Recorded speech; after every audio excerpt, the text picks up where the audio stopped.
Hello student, आज हम देखेंगे क्लास 12th का फिजिक्स और इसमें हम चैप्टर नंबर 5 देखने वाले हैं जो कि हमारा मैग्नेटिज्म। तो इस चैप्टर में हम देखते हैं क्या क्या चीज़ें हैं और धीरे धीरे इनको समझने की कोशिश करते हैं। देखिए, मैग्नेट्स एंड मैग्नेटिज्म, इसका क्या मतलब होता है। अब magnet is a material. Magnet क्या होती है हमारी, एक मटेरियल होती है that has both attractive and directive properties. मतलब क्या है, मैग्नेट एक ऐसा मटेरियल होती है हमारी जिसके अंदर हमारी दो तरह की प्रॉपर्टी होती है। अट्रैक्टिव प्रॉपर्टी होती है, मतलब कुछ चीज़ों को वो अट्रैक्ट करती है, एंड डायरेक्टिव प्रॉपर्टी होती है। डायरेक्टिव प्रॉपर्टी का क्या मतलब है, वो डायरेक्शन को बताएगी। तो देखिए, it attracted small pieces of iron. ये किस किस चीज़ को अट्रैक्ट करती है, आयरन के पीस को, निकिल, कोबाल्ट, इन सब के पीसेस को क्या करती है हमारी मैग्नेट अट्रैक्ट करती है। तो this property of attraction is called magnetism. ये प्रॉपर्टी, जिन चीज़ों को हमारी मैग्नेट अट्रैक्ट कर रही है, तो ये अट्रैक्शन वाली जो प्रॉपर्टी है हमारी क्या कहलाती है, मैग्नेटिज्म कहलाती है। तो देखिए, अब हम आगे देखते हैं। हम इसकी हिस्ट्री में नहीं जा रहे हैं कि हिस्ट्री में क्या हुआ था, अब हम सीधा आते हैं अपने टॉपिक पर। तो आर्टिफिशियल मैग्नेट, देखिए कुछ मैग्नेट तो हमारी जो है नेचुरली हमें मिलती हैं, और कुछ मैग्नेट हमारी कैसी होती हैं, आर्टिफिशियल मैग्नेट होती हैं, जिनको हम बनाते हैं। मैन मेड जो हमारी मैग्नेट होगी उनको हम खुद बनाते हैं, यानी इंसान बनाते हैं। तो उन मैग्नेट को हम क्या बोलते हैं, आर्टिफिशियल मैग्नेट बोलते हैं। देखिए, ये मैग्नेट जो नेचुरल मिलने वाली मैग्नेट है उनके कंपेयर में बहुत ज़्यादा स्ट्रॉन्ग होती हैं, तो इनका हम यूज़ करते हैं। तो देखिए, एक तो होगी हमारी बार मैग्नेट, ये है मैग्नेटिक निडल हो गई हमारी, जिसकी हेल्प से हम डायरेक्शन को बताते हैं, नॉर्थ और साउथ डायरेक्शन को बताते हैं।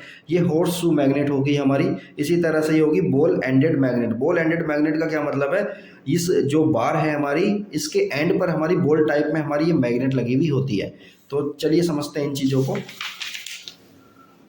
तो देखिए, एक तो होती है हमारी bar magnet. It is a bar of circular और रेक्टेंगुलर क्रॉस सेक्शन। मतलब ये एक बार होती है जिसका एंड जो होगा वो सर्कुलर भी हो सकता है या रेक्टेंगुलर फॉर्म में भी हो सकता है। देखिए, जैसे ये हमारा पेन है, तो इसका जो एंड है ये सर्कुलर है, तो देखिए सर्कुलर नज़र आ रहा है हमें।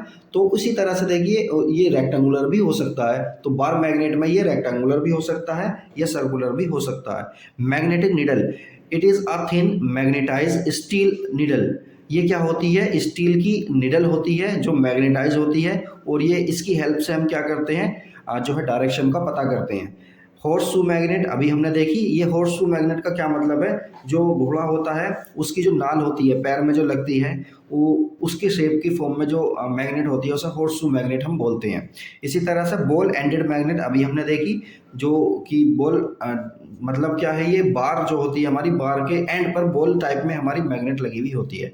इसी तरह से देखिए, अब basic properties of magnet. Magnet की कुछ बेसिक प्रॉपर्टीज होती हैं, इन सब के बारे में हम देखते हैं। तो पहली प्रॉपर्टी है हमारी अट्रैक्टिव प्रॉपर्टी। अट्रैक्टिव प्रॉपर्टी का क्या मतलब है, मैग्नेट जो है कुछ चीज़ों को, आयरन, निकल, कोबाल्ट वगैरह को क्या करती है, अपनी ओर को अट्रैक्ट करती है। तो इसी प्रॉपर्टी को हम क्या बोलते हैं, अट्रैक्टिव प्रॉपर्टी बोलते हैं। और मैग्नेट के दो पोल होते हैं, एक होता है एन पोल, एक होता है एस पोल। एन मतलब नॉर्थ पोल, एस मतलब साउथ पोल होता है।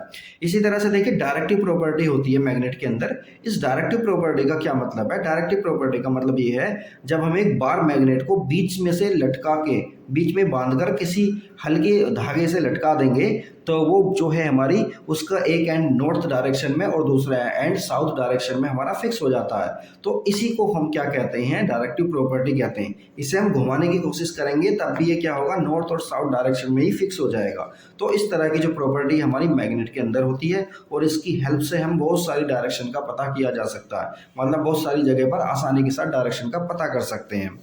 नेक्स्ट देखिए, हमारा नेक्स्ट प्रॉपर्टी है इसकी, like poles repels and unlike poles attract. मतलब मैग्नेट के नॉर्थ पोल और साउथ पोल क्या करेंगे, वो रिपेल करेंगे एक दूसरे को, और अपोजिट पोल मतलब नॉर्थ और साउथ पोल एक दूसरे को क्या करेंगे, अट्रैक्ट करेंगे। तो इसमें यह प्रॉपर्टी भी होती है हमारी। नेक्स्ट देखिए, हमारा magnetic poles always exist in pairs. इसका क्या मतलब हुआ, मैग्नेटिक पोल्स को हम अलग नहीं कर सकते। इसका क्या मतलब है, देखिए हमने एक मैग्नेट ली है और हम जानते हैं इसके अंदर दो पोल होंगे, एक होगा नॉर्थ पोल, एक होगा हमारा साउथ पोल। सपोज करिए हमने मैग्नेट को बीच में से काट दिया है। जब मैग्नेट को बीच में से काटेंगे तो नॉर्थ पोल ऐसे ही रहेगा, यहाँ पर ये साउथ पोल बन जाएगा और यहाँ ये नॉर्थ पोल बन जाएगा। मतलब क्या हुआ, मैग्नेट के हमने दो पोल अलग करना चाहा, जैसे ही हमने मैग्नेट के दो पीस बनाए तो इन दोनों पीसेस के अंदर भी दो पोल खुद ब खुद बनते चले गए। इसी तरह से इस वाले मैग्नेट को फिर हम काटेंगे इनके पोल्स को अलग अलग करने के लिए, तो जैसे ही काटेंगे तो इसके अंदर भी दो पोल्स बन जाएंगे। तो इसका मतलब क्या हुआ, मैग्नेट के दो पोल्स को कभी भी अलग नहीं किया जा सकता। इसी तरह से देखिए मैग्नेटिक इंडक्शन का क्या मतलब है, a magnet induces magnetism in a magnetic substance place near it. मतलब क्या हुआ, जब हम किसी मैग्नेटिक सब्सटेंस को जैसे कि आयरन, निकल, कोबाल्ट वगैरह को मैग्नेट के करीब में रखते हैं काफ़ी टाइम के लिए, तो उसके अंदर भी मैग्नेटिज्म वाली प्रॉपर्टी आ जाती है, मतलब वो भी मैग्नेट की तरह बिहेव करने लगता है, और इसी प्रॉपर्टी को हम क्या बोलते हैं, मैग्नेटिक इंडक्शन बोलते हैं। तो चलिए अब कुछ हमारी कुछ डेफिनेशंस है छोटी छोटी, इन सब के बारे में बात कर लेते हैं। तो देखिए पहली है हमारी मैग्नेटिक फील्ड। मैग्नेटिक फील्ड का क्या मतलब होता है, the space around a magnet, magnet के आसपास का वो एरिया विद इन विच, जिसके अंदर its influence can be experience, इसके इन्फ्लुएंस को एक्सपीरियंस्ड किया जा सके, तो वो पूरा एरिया, वो पूरा रीजन क्या कहलाता है, हमारा मैग्नेटिक फील्ड कहलाता है। मतलब क्या हुआ, अगर हमने यहाँ पर सपोज करिए मैग्नेट रखी है हमारी, ये सपोज करिए हमारी ये मैग्नेट रखी है, तो इसके आसपास का जो एरिया होगा जिसके अंदर हम मैग्नेटिक फील्ड को एक्सपीरियंस करेंगे, मतलब हम दूसरी मैग्नेट को लाएंगे या फिर हम कोई मैग्नेटिक सब्सटेंस जैसे कि आयरन, निकल, कोबाल्ट वगैरह को लाएंगे, तो हम देखेंगे वो अट्रैक्शन वाली प्रॉपर्टी किस रीजन से शुरू हो रही है, उस पूरे रीजन को हम क्या कहेंगे, मैग्नेटिक फील्ड कहेंगे। इसी तरह से हम आगे देखते हैं यूनिफॉर्म मैग्नेटिक फील्ड क्या होता है। A magnetic field in a region is said to be uniform, किसी रीजन में जहां पर मैग्नेटिक फील्ड है वहां पर वो यूनिफॉर्म कब कहलाएगा, if it has same magnitude, अगर वहां पर सेम मैग्नीट्यूड होगा, and direction all at all points of that region, direction और उसका मैग्नीट्यूड अगर सेम रहता है सभी जगह पर, तो ऐसी रीजन को हम क्या कहेंगे, यूनिफॉर्म मैग्नेटिक फील्ड कहेंगे। तो इस चीज़ को देखो इस तरह से समझ सकते हैं। देखिए ये हमारा यूनिफॉर्म मैग्नेटिक फील्ड है, सभी जगह मैग्नेटिक फील्ड जो है बराबर होगा। इसी तरह से देखिए मैग्नेटिक फील्ड हमारा आउटवर्ड डायरेक्शन में है, ये वाला मैग्नेटिक फील्ड हमारा इनवर्ड डायरेक्शन में है, और ये तीनों के तीनों ही हमारे कैसे हैं, ये तीनों के तीनों ही हमारे यूनिफॉर्म है। नेक्स्ट देखिए हमारा मैग्नेटिक पोल्स। मैग्नेटिक पोल्स मैंने अभी बताए, तो देखिए these are the reasons of apparently concentrated magnetic strength in a magnet where the magnetic attraction is maximum. तो ये वो पॉइंट होते हैं जहाँ पर मैग्नेटिक फोर्स जो होता है, ऐसा समझ लीजिए, या मैग्नेटिक स्ट्रेंथ जो होती है वो बहुत ज़्यादा होती है, और ये एक पॉइंट पर कॉन्सेंट्रेटेड रहती है, उस पॉइंट को हम क्या बोलते हैं, मैग्नेटिक पोल्स बोलते हैं। और मैग्नेटिक पोल्स हमारे दो तरह के होते हैं, एक होता है नॉर्थ पोल, एक होता है साउथ पोल। तो देखिए मैग्नेटिक पोल्स जो होते हैं वो मैग्नेट के एंड पॉइंट से थोड़े से अंदर होते हैं, ये बिल्कुल एंड पॉइंट पर नहीं होते बल्कि एंड पॉइंट से थोड़ा सा अंदर होते हैं ये। तो देखिए ध्यान से देखिए, ये मैग्नेटिक जो पोल्स हैं हमारे मैग्नेट के एंड पॉइंट पर नहीं होते बल्कि एंड पॉइंट से थोड़ा सा अंदर होते हैं, एंड पॉइंट पर नहीं है बल्कि एंड पॉइंट से थोड़ा सा अंदर होते हैं। तो अब हम आगे देखते हैं मैग्नेटिक एक्सिस। इसलिए क्या होता है, देखिए जो मैग्नेट की जो एक्चुअल लेंथ है उससे मैग्नेटिक पोल्स की जो बीच की डिस्टेंस है वो कम होती है। तो मैग्नेटिक एक्सिस के बारे में बात करते हैं। The line passing through the poles of a magnet is called the magnetic axis. Magnetic pole से होकर जाने वाली जो लाइन होती है हमारी उसको हम मैग्नेटिक एक्सिस बोलते हैं ऑफ द मैग्नेट।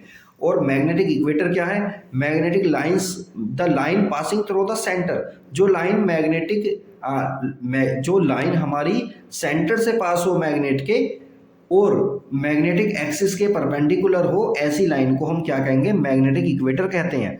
अब देखिए मैग्नेटिक लेंथ के बारे में बात कर लेते हैं। The distance between the two poles, दो पोल्स के बीच की डिस्टेंस मैग्नेट के क्या कहलाती है, हमारी मैग्नेटिक लेंथ कहलाती है। और ये हमारी ज्योमेट्रिक लेंथ जो है हमारी मैग्नेट की उससे कम होती है। तो ये कितनी कम होती है, देखिए magnetic length upon geometrical length के बीच का जो रेशो होता है वो होता है 0.84 होता है। तो मैग्नेटिक लेंथ हमेशा कम होगी ज्योमेट्रिकल लेंथ से। तो इस वाले फॉर्मूले को हमें याद रखना है, अगर कभी आता है तो हम आसानी के साथ इसको कर सकते हैं। चलिए अब हम आगे देखते हैं। ये है हमारा, देखिए कूलम्ब्स फोर्स को हम देख लेते हैं, Coulomb's law of magnetic force. तो देखिए जब हम दो मैग्नेट को पास पास में रखते हैं तो उनके बीच में एक फोर्स लगेगा। अब वो अट्रैक्टिव फोर्स भी हो सकता है या वो रिपल्सिव फोर्स भी हो सकता है। तो देखिए क्या क्या है, ये कूलम्ब्स ने बताया कि फोर्स जो है प्रोपोर्शनल होगा, किसके प्रोपोर्शनल होगा, strength of magnet first and strength of magnet second, इन दोनों की स्ट्रेंथ के प्रोडक्ट के प्रोपोर्शनल होगा, और इनके स्क्वायर के इन्वर्सली प्रोपोर्शनल होगा। इनके बीच की जो डिस्टेंस होगी उसके स्क्वायर के इन्वर्सली प्रोपोर्शनल होगा। तो इस चीज़ को हम इस तरह से लिख सकते हैं, इक्वल है हमारा K q m1 into q m two upon r square, where K is क्या है, क्या के एक प्रोपोर्शनलिटी कॉन्स्टेंट है और इसकी जो वैल्यू होती है हमारी म्यू नॉट अपॉन 4 पाई होती है। के की वैल्यू कितनी होती है हमारी, F equal mu not upon 4 pi into q m one into q m two upon r square. Where देखिए यहाँ पर अब ये म्यू नॉट क्या है हमारा, म्यू नॉट एक परमिएबिलिटी है, फ्री स्पेस की क्या है परमिएबिलिटी है, और इसकी जो वैल्यू होती है हमारी 4 पाई इंटू 10⁻⁻7 हेनरी पर मीटर होती है। तो देखिए एफ की वैल्यू जे एफ जो है हमारा कितना आ जाएगा, अगर सपोज करिए हमारा डिस्टेंस हमारी 1 यूनिट है और ये q m one q m two भी हमारे 1 यूनिट है, तो फोर्स आ जाएगा हमारा 10⁻⁻7 न्यूटन आ जाएगा।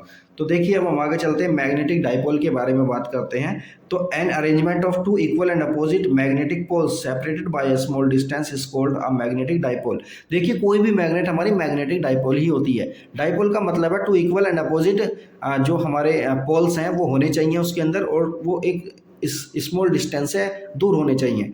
मतलब क्या हुआ, देखिए हमने देखा था इलेक्ट्रिक फील्ड वाले चैप्टर में, हमने देखा था कि जो हमारे पॉजिटिव चार्ज और नेगेटिव चार्ज हमारे पास पास ला कर रख दिए जाते हैं, दोनों के दोनों चार्ज हमारे की जो मैग्नीट्यूड होता है वो इक्वल होता है बट अपोजिट होता है साइन में या डायरेक्शन में, तो उसको हम क्या कहते थे, मैग्नेटिक डाइपोल, इलेक्ट्रिक डाइपोल बोलते थे। लेकिन मैग्नेटिक डाइपोल में क्या होता है, ऑलरेडी दो पोल तो होते ही होते हैं मैग्नेट में, तो उसको हम क्या बोलेंगे, मैग्नेटिक डाइपोल बोलेंगे।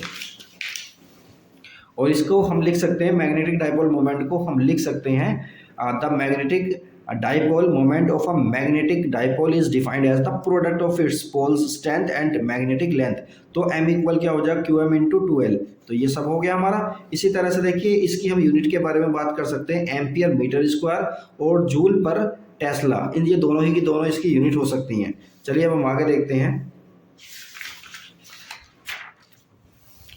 मैग्नेटिक फील्ड लाइंस के बारे में बात करते हैं। मैग्नेटिक फील्ड लाइंस की कुछ प्रॉपर्टीज होती हैं, इन सब के बारे में देखेंगे। तो सबसे पहले देखिए मैग्नेटिक फील्ड लाइंस हमारी है क्या, a magnetic lines of force may be defined as the curve the tangent to which at any point gives the direction of magnetic field. Magnetic field lines हमारी क्या है, ये कर्व होते हैं और कर्व के ऊपर जब हम टेंजेंट को खींचते हैं, ड्रॉ करते हैं, तो वो टेंजेंट जिस डायरेक्शन को बताती है वही हमारी मैग्नेटिक फील्ड की डायरेक्शन होती है, उसी को हम मैग्नेटिक फील्ड बोलते हैं। इसको हम इस तरह से भी लिख सकते हैं, it is defined as the path along which a unit north pole would tend to move. मतलब अगर हम किसी मैग्नेटिक फील्ड में एक हम यूनिट नॉर्थ पोल को रखेंगे और वो नॉर्थ पोल जिस डायरेक्शन में भी जाएगा, जिस पाथ को ट्रेवल करेगा, उसी पाथ को हम क्या कहेंगे, पूरे को मैग्नेटिक फील्ड को बोलेंगे।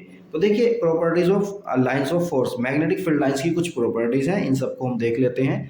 तो देखिए मैग्नेटिक फील्ड लाइंस की जो प्रॉपर्टी है, फर्स्ट प्रॉपर्टी हमारी, magnetic lines of force are closed curve.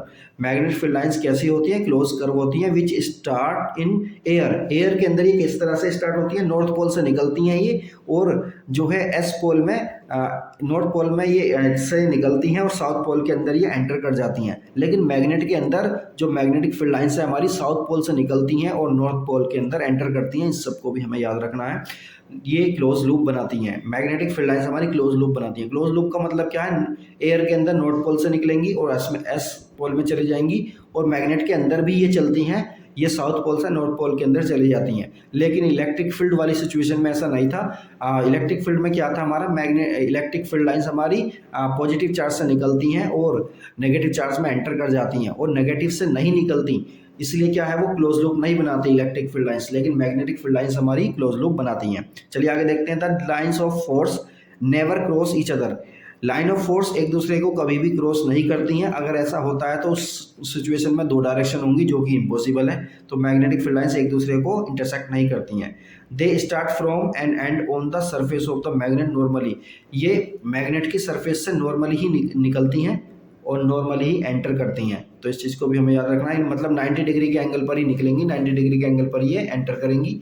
तो ये दोनों चीज़ों को याद रखना है। The lines of force have a tendency to contract lengthwise and expand sideways. This explain attraction between unlike poles. तो देखिए ये कॉन्ट्रैक्शन यानी कॉन्ट्रैक्ट होने की प्रॉपर्टी रखती हैं और एक्सपेंड होने की प्रॉपर्टी रखती हैं, और इन्हीं प्रॉपर्टी की हेल्प से हम बता सकते हैं कि this explains attraction between unlike poles.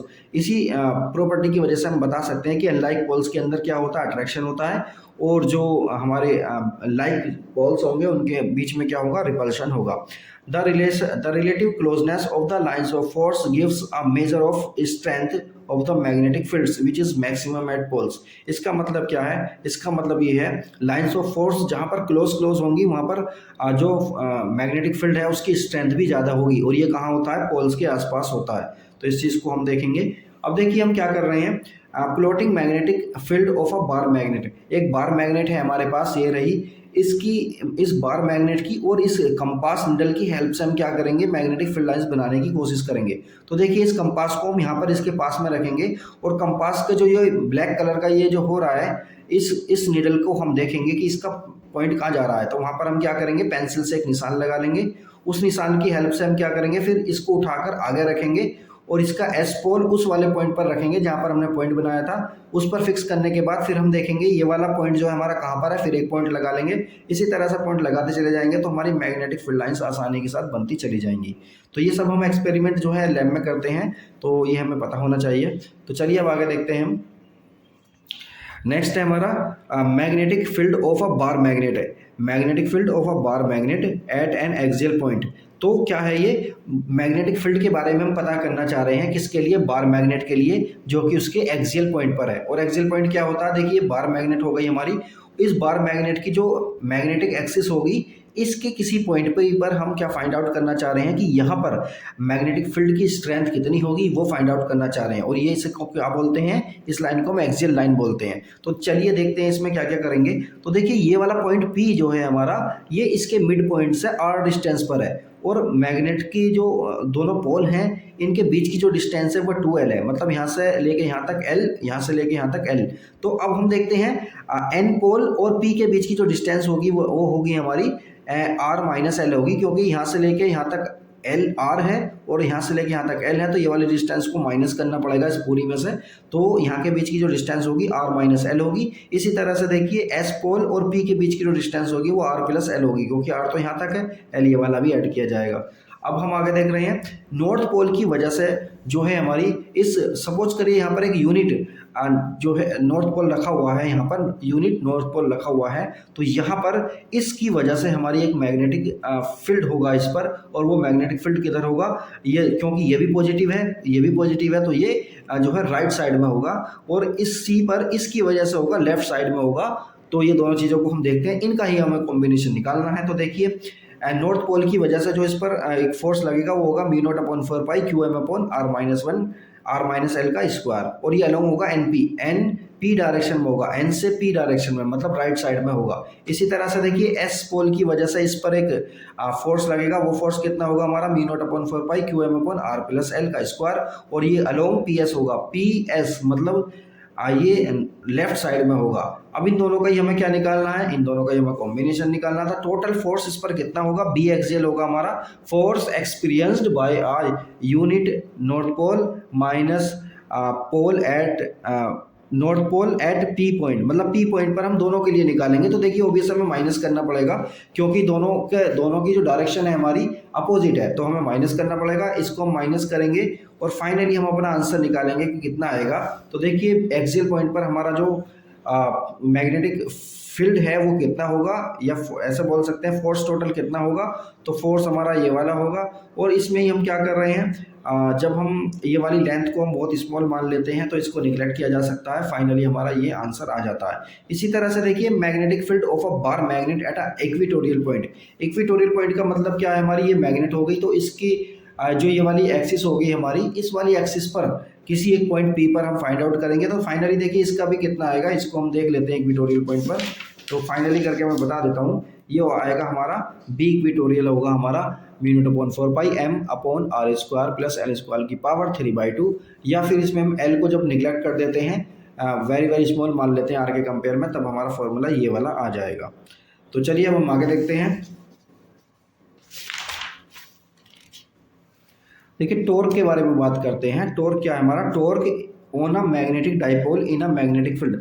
जब हम एक मैग्नेटिक डाइपोल को मैग्नेटिक फील्ड में रखते हैं तो होता क्या है, वो उसको घुमाने का काम करता है। देखिए ये मैग्नेटिक डाइपोल हो गया सपोज करिए हमारा, और जब देखिए ये सपोज करिए हमारा मैग्नेटिक फील्ड है जो कि लेफ्ट से राइट डायरेक्शन में है, तो इस पर एक फोर्स लगेगा हमारा इस डायरेक्शन में नॉर्थ पोल पर, और इस पर लगेगा एक फोर्स इस डायरेक्शन में लगेगा जो कि लेफ्ट डायरेक्शन में होगा। दोनों फोर्सेस जो होंगे हमारे वो मैग्नीट्यूड में इक्वल होंगे, लेकिन उनकी डायरेक्शन अपोजिट है, तो इसको क्या काम करेंगे, वो घुमाने का काम करेंगे। ये क्या काम करेगा, घूम जाएगा और ये घूमकर ऐसा बन जाएगा, मतलब क्या होगा, इस तरह से ये घूम जाएगा। जब घूम जाएगा तो इसी को हम क्या बोलते हैं, टॉर्क बोलते हैं। तो इसी टॉर्क को हमें फाइंड आउट करना है। तो देखिए टॉर्क का फॉर्मूला क्या होता है हमारा, टॉर्क इक्वल होता है फोर्स इंटू परपेंडिकुलर डिस्टेंस। तो फोर्स तो हम जानते हैं कितना है, फोर्स हमारा फोर्स है हमारा क्यू एम इंटू बी। तो अब हम परपेंडिकुलर डिस्टेंस के बारे में बात करते हैं। तो इन दोनों के बीच की जो डिस्टेंस होगी, ये वाली डिस्टेंस होगी, ये वाली डिस्टेंस को हम ले लेंगे 12 साइन थीटा। तो ये होगी हमारी 12 साइन थीटा। तो देखिए क्यू एम इंटू 12 ये क्या है हमारा, ये मैग्नेटिक मोमेंट हो गया, मैग्नेटिक मोमेंट हो जाएगा। तो मैं ये इसकी वैल्यू कितनी हमारी m, इसको m बोल देते हैं, b साइन थीटा। टो की वैल्यू कितनी होगी हमारी, m b साइन थीटा होगी। और ये एक वेक्टर क्वांटिटी है, तो इसको हम वेक्टर फॉर्म में भी आसानी के साथ लिख सकते हैं। तो टो वेक्टर इक्वल है m vector cross b vector, तो इसको लिखा जा सकता है आसानी के साथ। अब नेक्स्ट देखिए, इसमें हम कुछ स्पेशल केसेस देखते हैं। स्पेशल केसेस में देखिए क्या है हमारा, when the magnet lies along the direction of the magnetic field. जब मैग्नेटिक फील्ड के अलोंग हमारी मैग्नेटिक बार रखी है या फिर डाइपोल रखा है, तो उस सिचुएशन में क्या होगा, थीटा की वैल्यू जीरो हो जाएगी। साइन जीरो की वैल्यू जीरो होती है, तो टो भी हमारा क्या होगा, जीरो होगा। लेकिन जब मैग्नेट हमारी परपेंडिकुलर रखी हुई है, तो थीटा की वैल्यू 90 हो जाएगी, साइन थीटा की वैल्यू हमारी कितनी हो जाएगी, 1 हो जाएगी। तो टो की वैल्यू मैक्सिमम आएगी, जिसे बोलते हैं हम to equal M B.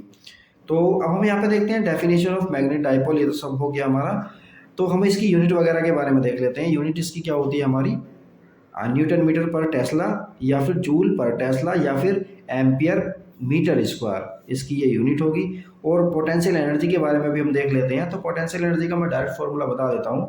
Potential energy कितनी होगी हमारी, पोटेंशियल एनर्जी होगी हमारी U equal minus M B cos theta, और या फिर ये डॉट प्रोडक्ट में भी लिखी जा सकती है माइनस एम डॉट बी। तो देखिए वैन थीटा इक्वल जीरो, जब थीटा की वैल्यू जीरो हो जाएगी तो एम ये यू की वैल्यू मतलब पोटेंशियल एनर्जी हमारी मैक्सिमम हो जाएगी। लेकिन देखिए 10 the potential energy of a dipole is minimum, मतलब इसकी सिचुएशन को ऐसे समझिए कि क्योंकि ये माइनस में साइन है तो ये मिनिमम कहलाएगी हमारी। तो वैन थीटा की वैल्यू हमारी जब 90 होगी तो ये जीरो हो जाएगी, और जब थीटा की वैल्यू हमारी 180 होगी तो ये प्लस में आ जाएगी, और प्लस में हमारी ये मैक्सिमम होगी। तो ये स्टेबल और अनस्टेबल वाली सिचुएशन वाला मामला है। तो चलिए अब आगे देखते हैं।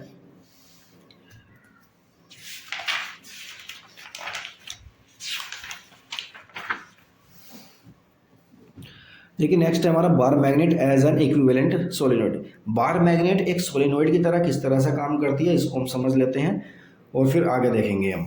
तो देखिए similarities between a current carrying solenoid and a bar magnet. Bar magnet और एक करंट कैरिंग सोलिनॉइड के बीच में जो है क्या सिमिलरिटी होती है। तो पहला देखिए, a current carrying solenoid suspended freely. जब एक सोलिनॉइड जिसके अंदर करंट फ्लो हो रहा है, जब उसे फ्रीली सस्पेंड करते हैं तो वो किस डायरेक्शन में आ जाती है हमारी, नॉर्थ और साउथ डायरेक्शन में आ जाती है। और मैग्नेट की बार जो होती है वो भी इसी सिचुएशन में होती है, वो भी ऐसी आ जाती है।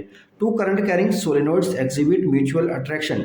अगर दो सोलिनॉइड को हम करीब करीब लेकर आए जिनके अंदर करंट फ्लो हो रहा है, तो उनके अंदर अट्रैक्शन और रिपल्सन होगा व्हेन ब्रॉट क्लोज टुगेदर, जब एक दूसरे के करीब लाई जाएंगी। This shows that their ends faces act as north pole और साउथ पोल, और उनके एंड्स इस तरह से काम करने लगते हैं जैसा कि नॉर्थ पोल हो और साउथ पोल हो।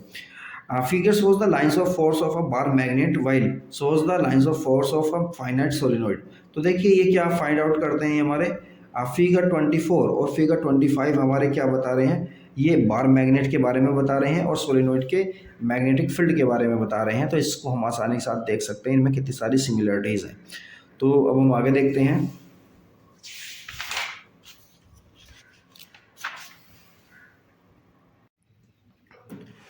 अब हम देखेंगे a solenoid as an equivalent bar magnet. तो सोलेनोइड जो होती है हमारी बार मैग्नेट की तरह किस तरह से काम करती है, इसको हम देखेंगे। तो हम जानते हैं कि सोलेनोइड हमारी कुछ इस तरह से होती है जिसमें कुछ कॉइल्स होती हैं, और हम सबसे पहले ये देखेंगे। देखिए इसकी फर्स्ट वाली कॉइल है, सेकंड कॉइल, थर्ड कॉइल, ये इस तरह से कॉइल्स होती हैं इसके अंदर। तो ये फर्स्ट वाली कॉइल जो होती है हमारी, देखिए एक बार मैग्नेट की तरह काम करती है। इसका क्या मतलब है, कैसे, देखिए एक साइड जो है इसकी साउथ पोल बन जाएगी और दूसरी साइड जो है इसकी नॉर्थ पोल बन जाएगी, क्योंकि हम जानते हैं ये सब हम देख सकते हैं। तो देखिए जब हम इधर की साइड से देखते हैं तो ये एंटी क्लॉकवाइज नज़र आएगा, और एंटी क्लॉकवाइज जब नज़र आता है तो हम जानते हैं कि कैसा होता है वो एक साउथ पोल बन जाता है और एक नॉर्थ पोल बन जाता है। तो ये वाला जो इसका कोयल होगी वो वाली इधर साइड वाला ये एक बार मैग्नेट हो जाएगा छोटा वाला, तो ये एस पोल बन जाएगा, ये नॉर्थ पोल बन जाएगा। इसी तरह से इसका ये एस पोल, ये नॉर्थ पोल, और टोटल का टोटल इस तरह से बनता चला जाता है। तो यहाँ पर देखिए हमारा ये वाला एस पोल है, ये एन पोल है, एक दूसरे को कैंसिल आउट करेंगे। इसी तरह से बीच वाले सारे एक दूसरे को कैंसिल आउट कर देंगे, तो ये बचेगा हमारा लास्ट वाला ये एस पोल बचेगा और ये वाला एन पोल बचेगा। तो ये एक बार मैग्नेट की तरह काम करेगा, जिसकी लेंथ हमारी एल होगी, इसका ये साउथ पोल होगा, ये नॉर्थ पोल होगा इसका। तो इस तरह से हमारी जो इक्विवेलेंट बार मैग्नेट ये सोलेनोइड है वो बार मैग्नेट की तरह काम करती है। अब हम आगे देखते हैं कि जो हमारी बार मैग्नेट है वो इक्विवेलेंट सोलेनोइड की तरह किस तरह से काम करेगी। तो इसको हम देख लेते हैं। इसका डायग्राम देखिए यहाँ पर। तो देखिए हमारी क्या है, बार मैग्नेट के बारे में बात हो रही है। तो देखिए बार मैग्नेट के अंदर एटम होंगे, एटम के अंदर जो होते हैं इलेक्ट्रॉन जो रिवॉल्व करते हैं। तो जब इलेक्ट्रॉन रिवॉल्व करेंगे, इलेक्ट्रॉन जब घूमेंगे तो होगा क्या, करंट फ्लो होगा, करंट भी फ्लो होगा। तो छोटे छोटे इलेक्ट्रॉन्स में क्या होता है, करंट फ्लो होता है। तो देखिए ये करंट जो है हमारा, ये अंदर वाले एक दूसरे को कैंसिल आउट कर देंगे। तो देखिए ये वाला देखिए ऊपर जा रहा है, ये वाला नीचे आ रहा है, तो एक दूसरे को कैंसिल आउट कर देंगे। तो बचेगा कौन सा, सरफेस वाला जो है करंट हमारा बचेगा। तो अंदर वाला एक दूसरे को कैंसिल कर देगा, सरफेस वाला हमारा करंट बचेगा। और ये देखिए बिल्कुल एक जो है सोलेनोइड की तरह काम कर रहा है ये बिल्कुल। तो इस तरह से क्या हो गया, हमारा बार मैग्नेट सोलेनोइड की तरह काम करता है। चलिए अब हम आगे देखते हैं Gauss loss in magnetism. Magnetism में गॉस लॉ क्या थे, सबसे पहले देखिए गॉस लॉ इन मैग्नेटिज्म। तो देखिए फॉर्मूला होता क्या है हमारा, Gauss law in electrostatics states. इस जो हमारा गॉस लॉ था किस में था, इलेक्ट्रोस्टैटिक्स में। उसका फॉर्मूला क्या था हमारा, ये था close integral of surface integral of electrostatics field या इलेक्ट्रिक फील्ड कितना था हमारा, E dot D S equal था क्यू अपॉन एप्सिलॉन नॉट था। ये तो हम जानते हैं। लेकिन जो है हमारा डाइपोल के लिए अगर हम बात करें तो देखिए डाइपोल के लिए क्या होगा, हमारा टोटल चार्ज तो हमारा जीरो हो जाता है ना, क्योंकि डाइपोल में प्लस का चार्ज होता है, माइनस का चार्ज होता है, और दोनों ही क्या होते हैं, इक्वल होते हैं मैग्नीट्यूड में। तो टोटल चार्ज हमारा कितना हो जाएगा, जीरो हो जाएगा। अगर टोटल चार्ज यानी क्यू को हम यहाँ पर जीरो रखते हैं तो हो क्या जाएगा, ये पूरा का पूरा जीरो हो जाएगा। इसी तरह से डाइपोल के लिए ये हो जाएगा हमारा जीरो। इसी तरह से मैग्नेटिक फील्ड के लिए अगर हम बात करें तो मैग्नेटिक फील्ड में क्या होता है, कोई भी एक सिंगल चार्ज हमें नहीं मिलता है। चार्ज जब भी कोई भी हमें क्या होता है, मैग्नेटिक जो मैग्नेट होती है उसमें कोई भी पोल हमारा सिंगल नहीं मिलेगा। जब भी मिलेगा उसके अंदर क्या होगा, एक नॉर्थ पोल होगा और एक साउथ पोल होगा। और टोटल का जो सम अप करेंगे हम, टोटल जो है उसकी स्ट्रेंथ को फाइंड आउट करेंगे तो कितनी हो जाएगी, जीरो हो जाएगी, क्योंकि एक क्या है हमारी नॉर्थ पोल वाली है और एक साउथ पोल वाली है। तो इसलिए क्या होगा, बी डॉट डी एस इसका भी कितना हो जाएगा, जीरो हो जाएगा।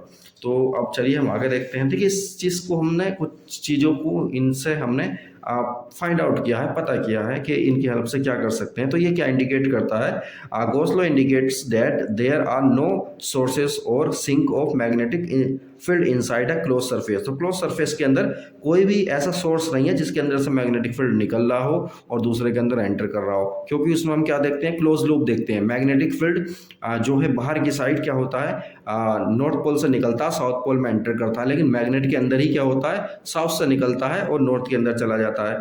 तो इसमें क्या होता है हमारा, so there is no point at which the field lines starts और there is no point at which the field lines terminate. कोई ऐसा पॉइंट नहीं होता जहां से फील्ड लाइन निकल रही हो और कहीं पर टर्मिनेट कर रही हो। In other word there are no free magnetic charge. इसका क्या मतलब हुआ कि यहाँ पर, इसका मतलब ये हुआ कि यहाँ पर कोई मैग्नेटिक चार्ज जो है वो फ्री नहीं है। Hence isolated magnetic poles do not exist. मतलब आइसोलेटेड का मतलब है अकेला सिंगल पोल एग्जिस्ट नहीं करता। ये बात क्लियर है बिल्कुल। सेकंड बात हमने ये पता किया कि magnetic poles always exist as unlike pairs of equal strength. तो मैग्नेटिक पोल्स हमारे एग्जिस्ट करते हैं जो कि अनलाइक होते हैं, लेकिन स्ट्रेंथ में वो कैसे होते हैं, हमारे इक्वल होते हैं। तो देखिए आगे देखते हैं। If a number of magnetic lines of force enter a closed surface, then an equal number of lines of force must leave the dead surface। अगर मैग्नेटिक फील्ड लाइंस हमारे किसी जो है सरफेस के अंदर एंटर कर रही हैं तो उतनी ही नंबर ऑफ लाइंस क्या करेंगी, वो लीव भी करनी चाहिए। ये सब हमने इसके अंदर देखा। तो अब हम आगे देख रहे हैं। तो देखिए हम एक थ्योरी है, हम इसको थोड़ा सा पढ़ लेते हैं। तो origin of earth's magnetic field, ये सिलेबस में फिलहाल अभी नहीं चल रही है, लेकिन हम देखते हैं इसका origin of earth's magnetic field. तो अर्थ के अंदर जो मैग्नेट है वो कहाँ से आई, इसके ऊपर कुछ लोगों ने अपनी थ्योरीज दी हैं। तो देखिए फर्स्ट थ्योरी हमारी क्या है, इन 1600 में एक साइंटिस्ट ने थोड़ी सी थ्योरी दी थी। उन्होंने क्या कहा था कि अर्थ के अंदर, ऐसा समझ लीजिए अर्थ के अंदर एक बहुत बड़ी बार मैग्नेट रखी हुई है, इसी की वजह से क्या होता है, अर्थ मैग्नेटिक फील्ड को शो करता है। ये इनकी थ्योरी थी। दूसरी थ्योरी ये थी, इन्होंने क्या कहा था कि अर्थ जो है ड्यू टू रोटेशन की वजह से अर्थ जो है रोटेट करती है, अर्थ क्या करती है, रोटेट करती है, और every substance is made of charge particle. जब अर्थ रोटेट करेगी, और हम जानते हैं सभी जो चीज़ें होती हैं, सब्सटेंस होते हैं, किससे मिलकर बने हैं, चार्ज पार्टिकल से मिलकर बने हैं, जैसे कि इलेक्ट्रॉन प्रोटॉन वगैरह हो गए। तो उसके बाद क्या होगा, as a proton and electrons, तो as the these particles rotate along with the earth, क्योंकि अर्थ घूम रही है तो ये पार्टिकल भी हमारे क्या करेंगे, घूमेंगे। जब ये पार्टिकल घूमेंगे तो क्या होगा, उसमें करंट फ्लो होनी शुरू हो जाएगी। जब करंट फ्लो होगी तो इसी की वजह से क्या होता है, अर्थ के अंदर मैग्नेटिक फील्ड होता है। तो ये थ्योरी रही इनकी। तीसरी थ्योरी थी कॉस्मिक रेज, कॉस्मिक रेज की। इसमें क्या था, कॉस्मिक रेज क्या करती हैं, आयनाइज कर देती हैं जो गैसेस होती हैं हमारी अर्थ के एटमॉस्फेयर में। जब उन गैसेस को क्या कर देंगी, ये आयनाइज कर देंगी, तो इस सिचुएशन में क्या होगा, अर्थ घूमती है, तो ये जो पार्टिकल है हमारे जो कि आयनाइज हो गए हैं, ये भी रोटेट करेंगे। जब ये रोटेट करेंगे तो इनके अंदर करंट फ्लो हो जाएगी, और जब इनके अंदर करंट फ्लो हो जाएगी तो ये मैग्नेटिक फील्ड को शो करेंगे। इसकी वजह से मैग्नेटिक फील्ड बनता है। और जो ये वाली थ्योरी थी हमारी, जो कि बहुत ज़्यादा मानी जा रही है, ये थी बुलार्ड, जो कि यूके के थे, और एलास्टर ये यूएसए के थे। इन दोनों ने एक थ्योरी दी। वो थ्योरी क्या थी कि अर्थ के अंदर जो है ना, कोर के अंदर, अर्थ के कोर के अंदर जो है कुछ फेरोमैग्नेटिक मटेरियल होते हैं, जैसे कि आयरन हो गया, निकल, कोबाल्ट वगैरह हो गए। ये कोर के अंदर होते हैं अर्थ की, और ये क्या होते हैं, मोल्टन वाली सिचुएशन में रहते हैं। मतलब क्योंकि बहुत ज़्यादा ये गर्म रहते हैं, अब ये बहुत ज़्यादा गर्म रहेंगे तो मोल्टन यानी पिघल जाएंगे ये। जब ये पिघल जाएंगे तो क्या होता है, देखिए बहुत तेज़ घूमते हैं, क्योंकि अर्थ घूमती है तो ये आयंस भी बहुत तेज़ घूमते हैं तेज़ी से। जब ये तेज़ घूमेंगे तो उसमें करंट फ्लो होगी, और उसकी वजह से क्या होता है, हमारा मैग्नेटिक फील्ड बनता है। और ये थ्योरी अभी तक की सबसे अच्छी थ्योरी मानी जा रही है, और इस थ्योरी के बेसिस पर हम काम करते हैं। तो हो सकता है आगे को कुछ चेंज हो जाए, लेकिन ये थ्योरी अभी तक की सबसे एक्सेप्टेबल थ्योरी है, इसको माना जा रहा है ज़्यादातर। तो चलिए थोड़ा सा देख लेते हैं some definitions in connection with earth's magnetism. Earth के मैग्नेटिज्म से रिलेटेड कुछ थोड़े से डेफिनेशंस हैं, उनको देख लेते हैं। तो देखिए अर्थ की जो मैग्नेटिक फील्ड है, तो देखिए हमने सपोज करिए, ऐसा मान लिया कि अर्थ के अंदर क्या रखा हुआ है, एक बार मैग्नेट रखा हुआ है। तो देखिए जो अर्थ की जियोग्राफिक एक्सिस है और अर्थ की मैग्नेटिक एक्सिस है, इन दोनों के बीच में जो एंगल होता है ना, वो होता है लगभग 20 डिग्री का एंगल होता है इन दोनों के बीच में। तो देखिए जो हमारी मैग्नेट है, मैग्नेट का नॉर्थ पोल और जो है अर्थ का साउथ पोल, ये एक डायरेक्शन में होते हैं, और अर्थ का साउथ नॉर्थ पोल और मैग्नेट का साउथ पोल एक डायरेक्शन में हमारे होते हैं। तो चलिए अब इसको देख लेते हैं। ज्योग्राफिक एक्सिस, ज्योग्राफिक एक्सिस किसे कहते हैं, the straight line passing through the geographical north and south poles of the earth is called its geographic axis. Geographic axis क्या होती है, जो ज्योग्राफिक नॉर्थ पोल और साउथ पोल से पास करे उसको हम बोलते हैं ज्योग्राफिक एक्सिस। और मैग्नेटिक एक्सिस क्या होती है हमारी, जो अर्थ के मैग्नेट के नॉर्थ पोल और साउथ पोल से पास करे उस स्ट्रेट लाइन को हम क्या कहते हैं, मैग्नेटिक एक्सिस बोलते हैं। मैग्नेटिक इक्वेटर क्या होता है, it is the great circle on the earth perpendicular to the magnetic axis. Magnetic axis के जो परपेंडिकुलर एक ग्रेट बड़ा सर्कल होता है उसको हम क्या बोलते हैं, मैग्नेटिक इक्वेटर बोलते हैं। मैग्नेटिक मेरिडियन क्या होता है, तो देखिए the vertical plane passing through the magnetic axis, एक ऐसा वर्टिकल प्लेन जो कहाँ से पास करे, हमारा मैग्नेटिक एक्सिस से पास करे, of a freely suspended small magnet is called magnetic meridian. तो उसको क्या कहेंगे, मैग्नेटिक मेरिडियन कहेंगे। इसी तरह से ज्योग्राफिक मेरिडियन भी होता है, the vertical plane passing through the geographic north and south pole. वो वर्टिकल प्लेन जो ज्योग्राफिक नॉर्थ और साउथ पोल से पास करे वो क्या कहलाता है, हमारा ज्योग्राफिक मेरिडियन कहलाता है। इसी तरह से हम आगे देखते हैं मैग्नेटिक डेक्लिनेशन। मैग्नेटिक डेक्लिनेशन क्या होता है हमारा, the angle between the geographical meridian and the magnetic meridian at a place is called magnetic declination. ये क्या है हमारा मैग्नेटिक, ये एंगल होता है, और ये किस किस के बीच होता है, हमारा geographic meridian and magnetic meridian के बीच में जो एंगल बनता है, और उसको हम क्या कहते हैं, मैग्नेटिक डेक्लिनेशन कहते हैं। इसी तरह से देखिए यहाँ पर देखिए यहाँ पर ये देख सकते हैं, ये हमारी वर्टिकल लाइन हो गई, ये मैग्नेटिक मेरिडियन हो गया, और ये होगा ज्योग्राफिक मेरिडियन। इनके बीच का जो एंगल होगा हमारा उसे बोलेंगे मैग्नेटिक डेक्लिनेशन। यहाँ पर हमारा एंगल ऑफ डिप और magnetic inclination. The angle made by the earth's total magnetic field B with the horizontal direction in the magnetic meridian is called angle of dip. Angle of dip का क्या मतलब है, देखिए suppose करिए ये हमारे क्या है, ये हमारी मैग्नेटिक, ये हमारी हॉरिजॉन्टल जो है, हॉरिजॉन्टल डायरेक्शन है। हॉरिजॉन्टल डायरेक्शन से मैग्नेट की जो निडल होगी वो कितनी झुक रही है, मतलब हॉरिजॉन्टल से मैग्नेटिक जो हमारी निडल है वो कितनी झुक रही है, ये वाला बीच का जो एंगल होगा उसे क्या बोलेंगे, मैग्नेटिक, ये बोलेंगे एंगल ऑफ डिप। नेक्स्ट है हमारा horizontal component of earth magnetic field. Horizontal component of earth magnetic field को इस तरह से समझिए जरा। तो देखिए यहाँ पर ये क्या है हमारा, ये वाला देखिए, ये जो हमारी मैग्नेटिक फील्ड होगा उसका, उसकी हमारी दो जो है कंपोनेंट होंगे, एक होगा हॉरिजॉन्टल कंपोनेंट, एक होगा वर्टिकल कंपोनेंट। तो हॉरिजॉन्टल कंपोनेंट को हम क्या बोलेंगे, बी एच, और ये बी कोस डेल से रिप्रेजेंट करेंगे इसको। इसी तरह से देखिए इसका हमारा एक वर्टिकल कंपोनेंट होगा, उसको हम किससे रिप्रेजेंट करेंगे, बी वी से रिप्रेजेंट करेंगे, बी साइन डेल बोलेंगे इसको। इसी तरह से जब इनका रेशो निकालते हैं तो ये आता है हमारा 10 del B V upon B H, और इनका जब फाइनली हम मैग्नीट्यूड निकालना चाहें तो इससे निकाल सकते हैं, B equal under root B H square plus B V square. अब हम आगे चल के देखते हैं। देखिए सोलर विंड क्या होती है हमारी, तो the solar wind is a stream. Solar wind क्या है, stream of hot charge ions. Solar wind जो होती है हमारी स्ट्रीम होती है, किसकी स्ट्रीम होती है, हॉट चार्ज आयंस की। तो जो सन होता है उसके अंदर क्या होते हैं, चार्ज्ड आयन होते हैं, और वो जब बहुत दूर तक जाते हैं तो उसको हम क्या बोलते हैं, सोलर विंड बोलते हैं। और ये लगभग 400 किलोमीटर पर सेकंड की रफ्तार से ये चलते हैं। ये किसके आसपास होते हैं, सन के आसपास के होते हैं। तो अब आगे देखते हैं हम ऑरोरा बोरालिस क्या होता है। ये देखिए यहाँ पर जो अर्थ के जो हमारे मैग्नेटिक पोल्स हैं उनके आसपास क्या होता है, सोलर विंड की वजह से क्या होता है हमारे, ये जो अर्थ के जो एयर होती है उसमें क्या होते हैं, चार्ज आयन बन जाते हैं, और वो चार्ज आयन क्या काम करेंगे, अर्थ के जो और हमारे जो वो है ना एयर्स के अंदर और चार्ज आयन को बनाते हैं, और ये अर्थ के मैग्नेटिक पोल्स के आसपास क्या होता है, बहुत तेज ये चमकते हैं। तो ये बहुत तेज चमकते हैं, और ये कहाँ होता है, अर्थ के जो पोल्स है ना, मैग्नेटिक पोल्स, एक होता है नॉर्थ पोल, एक होता है साउथ पोल, तो वहाँ पर बहुत तेज ये चमकते हैं, साफ नज़र आते हैं। तो ये नाइट में नज़र आते हैं। तो ये देखते हैं क्या होता है। देखिए ये जो हमारा नदर्न हेमिस्फीयर में होता है इसको हम क्या बोलते हैं, अरोरा बोरालिस या फिर नदर्न लाइट बोलते हैं। इसी तरह से जो साउथ वाले हेमिस्फीयर में होता है उसको हम बोलते हैं ऑरोरा ऑस्ट्रालिस और सदर्न लाइट बोलते हैं इसको हम। तो चलिए आगे देखते हैं न्यूट्रल पॉइंट क्या होता है। तो देखिए न्यूट्रल पॉइंट जो है हमारा, it is the point where the magnetic field due to a magnet is equal and opposite to the horizontal component of earth magnet. ये वो पॉइंट होता है जहाँ पर magnet due to a magnet is equal, वहाँ पर क्या होता है, मैग्नेटिक फील्ड इक्वल होता है और अपोजिट होता है तो the horizontal component of earth magnet के हॉरिजॉन्टल कंपोनेंट के इक्वल और अपोजिट हो जाता है।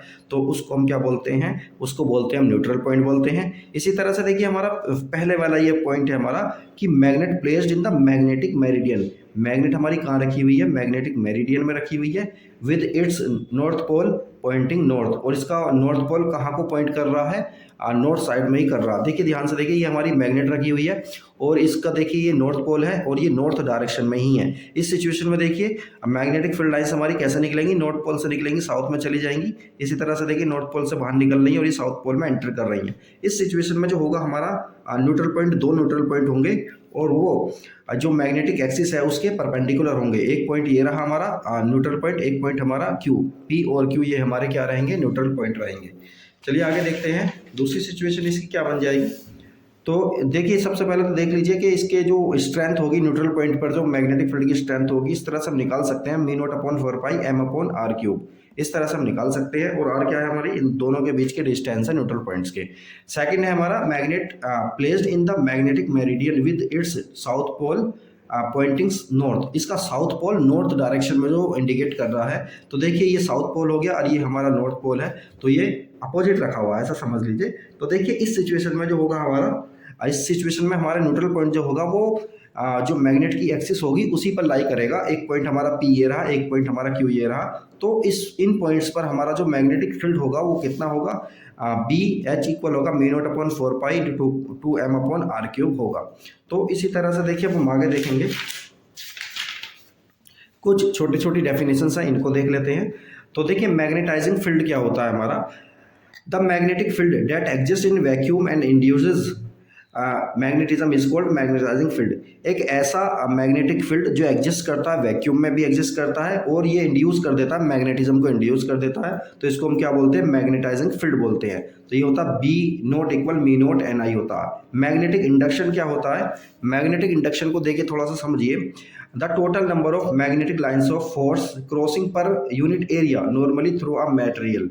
मतलब इसको इस तरह से भी हम डिफाइन कर सकते हैं मैग्नेटिक मेरिडियन को कि total number of magnetic lines of force crossing per unit area normally through a material that is called magnetic induction बोल देते हैं इसे, या ऐसे भी बोल सकते हैं total magnetic field inside a magnetic material is the sum of the external magnetising field and the additional magnetic field produce due to magnetisation of the material is called magnetic induction. Magnetic induction क्या है, सम है, किस किस का सम है, जो external magnetic field है और उसके अंदर जो मैग्नेटिक फील्ड डेवलप हुआ है हमारे मटेरियल के, इन दोनों का सम है, इसको क्या बोलते हैं, मैग्नेटिक इंडक्शन बोलते हैं। तो अब हम यहाँ देखते हैं मैग्नेटाइजिंग फील्ड इंटेंसिटी क्या होती है, the number of ampere turns flowing round the unit length of the solenoid required to produce the given magnetising field. इसको देखिए थोड़ा सा इस तरह समझिए, the ability of magnetising field to magnetise a material medium is express by vector H. देखिए क्या होता है, किसी मटेरियल को कोई भी मैग्नेटाइजिंग फील्ड कितना मैग्नेटाइज कर देता है उसको बोलते हैं मैग्नेटाइजिंग फील्ड इंटेंसिटी बोलते हैं। इंटेंसिटी ऑफ मैग्नेटाइजेशन ये क्या होता है, magnetic moments develop per unit volume of a material when placed in a magnetising field is called intensity of magnetisation और सिंपली मैग्नेटाइजेशन। क्या है ये, when a magnetic material is placed in a magnetising field its gets magnetise, और ये क्या हो जाता है, मैग्नेटाइज होता है। और ये कितना मैग्नेटाइज होता है, ये हमारा m इक्वल हो गया m/v। तो ये सारे हमारे हो चुके हैं। अब हम आगे देखते हैं। देखिए मैग्नेटिक परमिएबिलिटी क्या होती है, मैग्नेटिक परमिएबिलिटी को देख लेते हैं थोड़ा सा। Permeability is the measure, permeability क्या है, मेजर है, किस चीज़ की मेजर है, measure of the extent to which a metal can be penetrated or permeated by a magnetic field। मतलब क्या है, magnetic permeability of a metal may be defined as the ratio of its magnetic induction to the magnetic intensity। ये क्या है, ये ratio है किस किस का, मैग्नेटिक इंडक्शन का और मैग्नेटिक इंटेंसिटी का रेशो है। तो रिलेटिव परमिएबिलिटी क्या है हमारी, ये भी क्या है, हमारा रेशो है। Permeability of various magnetic substances can be compared with one another in terms of relative permeability. मतलब क्या है, it is defined as the ratio of the permeability of the medium to the permeability of the free space. तो ये ratio हो गया हमारा। इसी तरह से हमारा मैग्नेटिक ससेप्टिबिलिटी है। मैग्नेटिक ससेप्टिबिलिटी क्या होता है, मैग्नेटिक ससेप्टिबिलिटी मीन्स इसका मतलब क्या है, measure the ability of a substance. ये क्या नापता है, एबिलिटी नापता है, किस चीज़ की एबिलिटी नापता है, सब्सटेंस की, टू टेक अप मैग्नेटाइजेशन। मतलब मैग्नेटाइजेशन इसके अंदर कितना आ सकता है अगर इसे हम मैग्नेटिक फील्ड में रखें, तो इस चीज़ की मेजर को हम क्या कहते हैं, मैग्नेटिक ससेप्टिबिलिटी बोलते हैं। और इसे साई वर्ड से, ये साई अल्फ़ाबेट है, ये हमारा इससे रिप्रेजेंट करते हैं, कैपिटल M/H। तो इसी तरह से देखिए हमारा relation between magnetic permeability and magnetic susceptibility, इनमें क्या रिलेशन होता है, तो इनमें यह रिलेशन होता है, इसको हम देखते हैं। चलिए अब हम आते हैं अपने टॉपिक पर, ओरिजिन ऑफ डायमैग्नेटिज्म।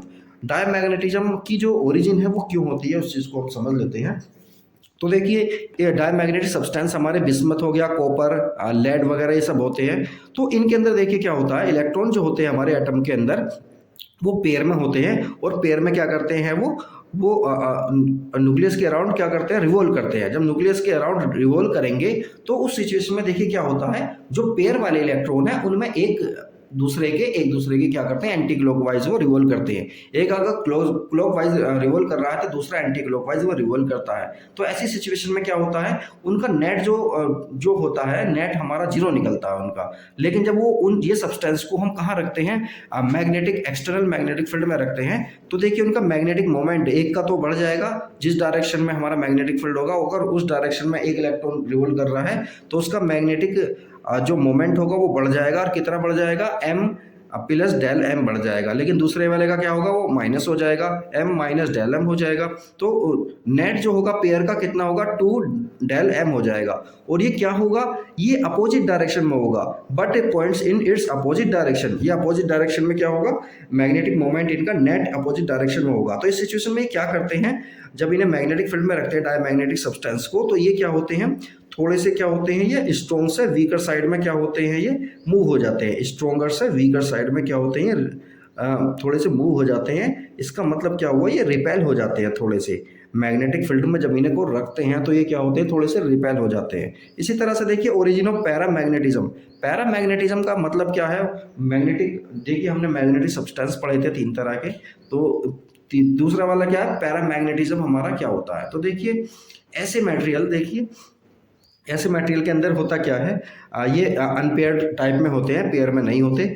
तो लेकिन देखिए होगा क्या, होगा ये कि इनका जो नेट हमारा मैग्नेटिक मोमेंट रहता है ना, वो जो है डिफरेंट डिफरेंट रहता है। तो देखिए किसी का किधर साइड में है, किसी का किस डायरेक्शन में है। तो ऐसी सिचुएशन में क्या होगा, इनका नेट जो मैग्नेटिक फील्ड निकलता है वो किसी भी डायरेक्शन में नहीं निकलता, बल्कि जीरो होता है। लेकिन जब इनको हम मैग्नेटिक एक्सटर्नल मैग्नेटिक फील्ड में रखते हैं तो सारे के सारे एक ही लाइन में अलाइन हो जाते हैं और इनका नेट मैग्नेटिक फील्ड जो है हमारा समथिंग बनता है, कुछ ना कुछ बनता है। यहाँ पर देखिए ओरिजिन ऑफ फेरोमैग्नेटिज्म। फेरोमैग्नेटिज्म में देखिए क्या होता है हमारा, जो हमारे ये मटेरियल होते हैं फेरोमैग्नेटिक मटेरियल कौन कौन से होते हैं, जैसे कि आयरन हो गया, निकल, कोबाल्ट वगैरह हो गए।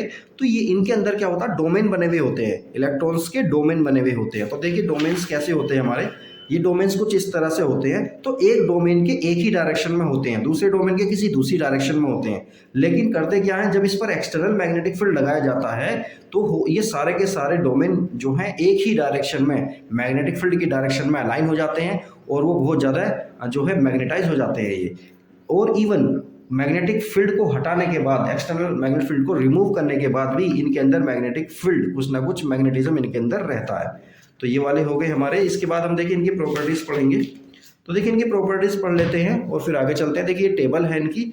तो देखिए ये प्रॉपर्टी हो गई इन सब चीज़ों की, डायमैग्नेटिक सब्सटेंस ये हो गए, पैरामैग्नेट ये हो गए और फेरोमैग्नेट ये हो गए। इनकी प्रॉपर्टी हम पढ़ने जा रहे हैं। तो देखिए इफेक्ट ऑफ मैग्नेट, मैग्नेट का क्या इफेक्ट पड़ता है डायमैग्नेट सब्सटेंस पर। तो ये क्या होते हैं, थोड़े से रिपेल हो जाते हैं, अगर इन्हें मैग्नेटिक फील्ड में रखते हैं तो रिपेल होते हैं, और ये थोड़े से क्या होते हैं, अट्रैक्ट हो जाते हैं, और ये बहुत ज़्यादा स्ट्रॉन्गली अट्रैक्ट होते हैं। दूसरे नंबर पर क्या है, एक्सटर्नल मैग्नेटिक फील्ड में रखेंगे तो क्या होंगे, ये अपोजिट डायरेक्शन में जो है थोड़े से क्या होंगे, रिपेल होंगे, और ये उसी की डायरेक्शन में अट्रैक्ट होंगे, ये भी अट्रैक्ट होते हैं। In a non uniform magnetic field, non uniform magnetic field में अगर हम इन्हें रखते हैं तो ये डायमैग्नेटिक सब्सटेंस जो होते हैं हमारे स्ट्रोंगर से वीकर पार्ट की तरफ को क्या करते हैं, मूव करते हैं, और ये वीकर से स्ट्रॉन्ग की तरफ को मूव करते हैं, और ये भी ये तेजी से क्विकली वीकर से स्ट्रॉन्ग की तरफ को क्या करते हैं, मूव करते हैं। इसी तरह से हम यहाँ देखते हैं in a uniform magnetic field, uniform magnetic field में क्या होता है, a freely suspended diamagnetic rod aligns itself perpendicular to the field। तो फील्ड के परपेंडिकुलर ये जो है रोड जो है हमारी डायमैग्नेटिक सब्सटेंस की जो रोड है वो परपेंडिकुलर डायरेक्शन में अपने आप को अलाइन कर लेती है। इसमें क्या करते हैं, पैरेलल जो है वो अलाइन कर लेती है, और इसमें भी पैरेलल अलाइन कर लेगी। ससेप्टिबिलिटी, ससेप्टिबिलिटी का क्या मतलब है, हमने अभी पढ़ा था। ससेप्टिबिलिटी का मतलब ये होता है कोई मटेरियल अपने आप को कितना ज़्यादा मैग्नेटाइज कर सकता है जब उसे एक्सटर्नल मैग्नेट फील्ड में रखते हैं। तो देखिए ये क्या होता है, इसकी तो जीरो रहती, मतलब माइनस से लेकर -1 से लेकर जीरो रहती है, यानी बहुत कम रहती है, मतलब ये हुआ। इसकी क्या रहती है, जीरो से लेकर थोड़ी सी कुछ होती है, समथिंग होती है, जो कि ये एक बहुत स्मॉल नंबर है। लेकिन इसकी क्या होती है, 1000 से भी ज़्यादा होती है। तो ये बहुत ज़्यादा अपने आप को मैग्नेटाइज कर लेता है जब एक्सटर्नल मैग्नेटिक फील्ड में इन्हें रखा जाता है। तो नेक्स्ट देखिए रिलेटिव परमिएबिलिटी। रिलेटिव परमिएबिलिटी क्या होती है, स्लाइटली लेस देन 1 होती है, इसकी लेस देन 1 होती है, इसकी 1 से लेके और 1 से कुछ ज़्यादा होती है, और इसकी 1000 से भी ज़्यादा होती है। इसी तरह से परमिएबिलिटी हमारी इसकी म्यू से कम होती है, और इस देखिए मी नोट से कम होती है, इसकी म्यू नोट से थोड़ी ज़्यादा होती है, और इसकी मी नोट से बहुत ज़्यादा होती है। इफेक्ट ऑफ टेम्परेचर, टेम्परेचर का क्या इफेक्ट पड़ता है इन पर, इसको देख लेते हैं हम। तो देखिए ससेप्टिबिलिटी इनकी डायमैग्नेटिक सब्सटेंस की इंडिपेंडेंट होती है, मतलब टेम्परेचर का कोई फर्क नहीं पड़ता है, लेकिन इस पर टेम्परेचर का इन्वर्सली फर्क पड़ता है। अगर इसका टेम्परेचर को बढ़ाएंगे तो इसकी ससेप्टिबिलिटी हमारी तेज़ी से घटती चली जाती है। इसी तरह से देखिए इसकी ससेप्टिबिलिटी क्या होती है, हमारी कॉम्प्लेक्स होती है थोड़ी सी, लेकिन टेम्परेचर के बढ़ाने पर देखिए इसमें भी चेंजिंग आती है। इसी तरह से रिमूवल ऑफ मैग्नेटाइजिंग फील्ड, अगर मैग्नेटाइजिंग फील्ड को हटा देते हैं तब क्या होता है, magnetisation lasts in long, magnetisation इसके अंदर थोड़ा सा रहता है, लेकिन अपोजिट डायरेक्शन में रहता है, हम जानते हैं। इसके अंदर मैग्नेटिक फील्ड को हटाने के बाद इसके अंदर मैग्नेटाइजेशन जो है था वो एकदम लॉस हो जाता है। इसके अंदर मैग्नेटाइजेशन रहता है, इसके अंदर कुछ ना कुछ मैग्नेटाइजेशन रहता है जब तक मैग्नेटिक फील्ड हटाने के बाद भी। वेरिएशन ऑफ एम, इसको देख लेते हैं। हिस्टेरिसिस इफेक्ट, इसको फिजिकल स्टेट, ये देखिए सॉलिड, लिक्विड और गैस तीनों स्टेट में पाए जाते हैं। ये सॉलिड, लिक्विड और गैस ये भी तीनों में पाए जाते हैं, और ये जनरली कैसे होते हैं, सॉलिड होते हैं। एग्जाम्पल्स इनके बिस्मथ हो गया, कॉपर, लेड, सिलिकॉन, ये सब इसके एग्जाम्पल है। इसी तरह से देखिए पैरामैग्नेटिक सब्सटेंस के जो हमारे एग्जाम्पल हैं वो है हमारे एल्यूमिनियम, सोडियम, कैल्शियम, ऑक्सीजन वगैरह हो गया। और इसके फेरोमैग्नेटिक सब्सटेंस के तो हम जानते हैं, जैसे कि आयरन हो गया, निकल, कोबाल्ट वगैरह, ये सारे क्या है इसके एग्जाम्पल हैं। अब देखिए हम एक ग्राफ है हमारा, इसको समझते हैं, काफ़ी इंपॉर्टेंट ग्राफ है, इसे बोलते हैं हिस्टेरिसिस। देखिए हिस्टेरिसिस ग्राफ का क्या मतलब है, एक फेरोमैग्नेटिक मटेरियल हमने लिया है और उसको हम क्या करेंगे, मैग्नेटाइज करेंगे। मतलब क्या किया हमने, उसे मैग्नेटिक फील्ड में रखेंगे, और मैग्नेटिक जब उसे फील्ड में रखेंगे तो उसके अंदर मैग्नेटाइजेशन कितना आ रहा है, तो मैग्नेटिक फील्ड जो कि हम एक्सटर्नल दे रहे हैं और उसके अंदर मैग्नेटाइजेशन कितना आ रहा है, इन दोनों के बीच का हमने ग्राफ खींचा है। उस ग्राफ के बारे में हम थोड़ा सा जानेंगे। तो देखिए क्या हुआ, सबसे पहली सिचुएशन में हमारा जो पार्टिकल था, हमारा जो हमारा सब्सटेंस था, वो ओ पोजीशन पर था। तो हमने क्या किया, देखिए ये हमारी बी है और ये हमारा एच है। तो बी और एच क्या है हमारा, ये जो है हमारा as the magnetic field intensity, ये फील्ड इंटेंसिटी है हमारी। और जो इसके अंदर जो मैग्नेटिक फील्ड आएगा वो हमने बी से रिप्रेजेंट किया है और वो इस वाली एक्सिस पर रखेंगे। तो देखिए इसको हम बढ़ाएंगे तो ये भी हमारा बढ़ता चला जाएगा, तो ये बढ़ रहा है हमारा। तो एक सिचुएशन ऐसी आएगी, एच को बढ़ाने पर बी हमारा क्या होता, नहीं बढ़ता, बल्कि ये फिक्स हो जाता और ये बिल्कुल क्या रहेगा, कांस्टेंट रहेगा। तो इसका मतलब क्या, आगे बढ़ाने पर कोई फायदा नहीं है। अब हमने क्या किया, हमने ये किया कि इस एच को हम कम करते जाएंगे। इस एच को जैसे ही हम कम करते जा रहे हैं, कम करते जा रहे हैं, तो हमारा बी भी जीरो हो जाना चाहिए। अगर हम एच को जीरो कर रहे हैं तो हमने एच को जीरो कर दिया, बी हमारा जीरो नहीं रहा, बल्कि मैग्नेट इसके अंदर कुछ ना कुछ मैग्नेटिक इंडक्शन इसके अंदर कुछ ना कुछ है। तो मैग्नेटिक इंडक्शन इसके अंदर कुछ है, एच के जीरो हो जाने पर भी इसके अंदर कुछ ना कुछ मैग्नेटिक इंडक्शन है। इस चीज़ को हम ऐसे समझ सकते हैं। तो देखिए जरा इस चीज़ को ऐसे समझेंगे हम। देखिए इस चीज़ को हम ऐसे समझ सकते हैं कि एक हमने फेरोमैग्नेटिक मटेरियल लिया, जब पहली सिचुएशन में हमने उसे लिया तो उसके अंदर क्या था, ये रैंडमली हमारे इस तरह से उसको कोई नेट मैग्नेटिक फील्ड नहीं निकल रहा था। तो हमने क्या किया, उस पर एक मैग्नेटिक फील्ड लगाया, एक्सटर्नल मैग्नेटिक फील्ड, और ये भी मैग्नेटाइज होने शुरू हो गए। तो देखिए सारे के सारे ये एक ही पोजीशन में, एक ही डायरेक्शन में क्या हो गए, अलाइन हो गए। लेकिन जैसे ही हम क्या करेंगे, जो एक्सटर्नल मैग्नेटिक फील्ड है उसको हमने क्या किया, कम करना शुरू किया, और कम करना शुरू करेंगे तो ये भी पलटने शुरू हो जाएंगे। ठीक है, तो जैसे ये पलटने शुरू होंगे तो मैग्नेटिक फील्ड एक्सटर्नल वाले को हमने जीरो कर दिया है, उसके बाद भी ये पूरे के पूरे क्या हुए, जो है हमारे अलाइन नहीं हुए। मतलब इनमें कुछ अभी भी ऐसे हैं, ये वाले देखिए, ये वाले अभी भी उसी डायरेक्शन में हैं। तो इसका मतलब ये हुआ कि मैग्नेटिक फील्ड जो कि एक्सटर्नल वाला है उसको जीरो करने पर भी कुछ ना कुछ इसके अंदर मैग्नेटिक फील्ड रहता है। तो इसी वजह से क्या होता है, ये वाला जीरो नहीं हो पाता, ये वरना जीरो हो जाना चाहिए था। तो ये वाला एक्सटर्नल फील्ड को जीरो करने पर ये जीरो हो गया यहाँ पर, तब भी मैग्नेटिक इंडक्शन इसके अंदर कुछ ना कुछ रहता है। तो अब देखिए हम क्या करेंगे, इसके अंदर मैग्नेटिक फील्ड को हमें जीरो करना है, तो क्या करेंगे, इसको हम नेगेटिव करेंगे। अब इसका अपोजिट डायरेक्शन में हम मैग्नेटिक फील्ड को बढ़ाएंगे, तो बढ़ा रहे हैं तो इसका जो मैग्नेटिक फील्ड है हमारा धीरे धीरे जीरो होता चला जाएगा, और यहाँ कर ये जीरो हो जाएगा। जीरो होने के बाद मैग्नेटिक फील्ड को हम नेगेटिव डायरेक्शन में और बढ़ाएंगे, और बढ़ाने के बाद क्या है, सारे के सारे हमारे दूसरी साइड पे अलाइन हो जाएंगे। तो जब हम मैग्नेटिक फील्ड को नेगेटिव यानी अपोजिट डायरेक्शन में बढ़ाएंगे, तो वो सारे के सारे जिस तरह से हमारे ये अलाइन हुए थे, ये अलाइन हुए थे इस डायरेक्शन में, इसी तरह से ये वाले कहाँ अलाइन होने शुरू हो जाएंगे, अब इस डायरेक्शन में अलाइन होना शुरू हो जाएंगे। और वो भी क्या होंगे, जब सारे के सारे इस डायरेक्शन में अलाइन हो जाएंगे तो मैग्नेटिक फील्ड यानी मैग्नेटिक स्ट्रेंथ उसकी और ज़्यादा नहीं बढ़ पाएगी। तो क्या होगा, फिर ये सैचुरेशन में आ जाएंगे। सैचुरेशन का मतलब क्या है, अब ये नहीं बढ़ेंगे नेगेटिव डायरेक्शन में, इंटेंसिटी को और ज़्यादा बढ़ाने पर कोई फ़ायदा नहीं है, क्योंकि अब ये कॉन्स्टेंट हो गए हैं। उसके बाद हमने क्या किया, अब हम पॉजिटिव में क्या करेंगे, अब हम क्या करेंगे, नेगेटिव वाले जो इंटेंसिटी है उसको हम माइनस यानी कम करने की कोशिश करेंगे, जीरो ले आएंगे। अब इस सिचुएशन में भी क्या है, हमारा मैग्नेटिक फील्ड हमारे जो मटेरियल है उसके अंदर अभी भी जीरो नहीं हुआ है, क्योंकि वो वाली सिचुएशन जैसे यहाँ थी वैसी सेम सिचुएशन यहाँ है। तो अब हम क्या करेंगे, इसको हम पॉजिटिव में बढ़ाएंगे, तभी जाके हमारी मैग्नेटिक फील्ड जो होगा इसके अंदर वाला वो हमारा जीरो होगा। तो देखिए ये हमने कर्व को देखा है कि कर्व को प्लस या माइनस करने से, मैग्नेटिक फील्ड की इंटेंसिटी को कम या ज़्यादा करने से ये सेम पाथ को ट्रेस नहीं करता, बल्कि अपोजिट दूसरे रास्ते को चुनता है। ये देखिए पहली सिचुएशन में यहाँ गया, दूसरी में यहाँ गया, इस तरह से ये गया। तो देखिए इस तरह के जो हमारे ग्राफ है इसको बोलते हैं हिस्टेरिसिस ग्राफ। और इस ग्राफ के बारे में हम देखते हैं। देखिए इसमें हमने दो चीज़ देखी हैं। सबसे पहले देखते हैं क्या क्या है। देखिए ओबी जो पॉइंट है हमारा, ओबी वाली जो ये है हमारा लाइन, इसको हम क्या बोलते हैं, तो ये वाली लाइन जो है हमारी, इसको हम बोलते हैं रेजिडुअल मैग्नेटिज्म और रिटेंटिविटी और रिमेनेंस। क्या बोलते हैं इसे, रिटेंटिविटी बोलते हैं। रिटेंटिविटी का मतलब आप समझ रहे हैं कि ये कैसे रिटेंट होगा। तो ये इसके अंदर क्या हो गया, हमारा मैग्नेटिक फील्ड आ गया है इसके अंदर। दूसरा है हमारा दूसरा वाला जो पॉइंट है हमारा सीओ वाला पॉइंट है हमारा कोर्सिविटी। इसको क्या बोलते हैं हम, कोर्सिविटी बोलते हैं। तो ये ग्राफ हमारा देखिए किस किस के बीच होता है। The phenomena of lagging of magnetic induction behind the magnetising field is called hysteresis. क्या है ये, वो फिनोमिना जो लैगिंग ऑफ मैग्नेटिक इंडक्शन का पीछे रहना, किससे, मैग्नेटिक फील्ड इंटेंसिटी से पीछे रहना, क्या कहलाता है, हमारा हिस्टेरिसिस कहलाता है। और इसी ग्राफ को हम क्या बोलते हैं, हिस्टेरिसिस ग्राफ कहते हैं। और हिस्टेरिसिस का जनरली जो ग्रीक वर्ड में मीनिंग है इसका डिले होता है। डिले का मतलब है पीछे रह जाना, सीधी सी बात है। तो देखिए हमारे आइए और देख लेते हैं types of ferromagnetic material. Ferromagnetic material जो होते हैं हमारे वो कैसे होते हैं, तो देखिए these are the ferromagnetic materials in which magnetisation disappear और on the removal of external magnetising field. Such materials have narrow hysteresis.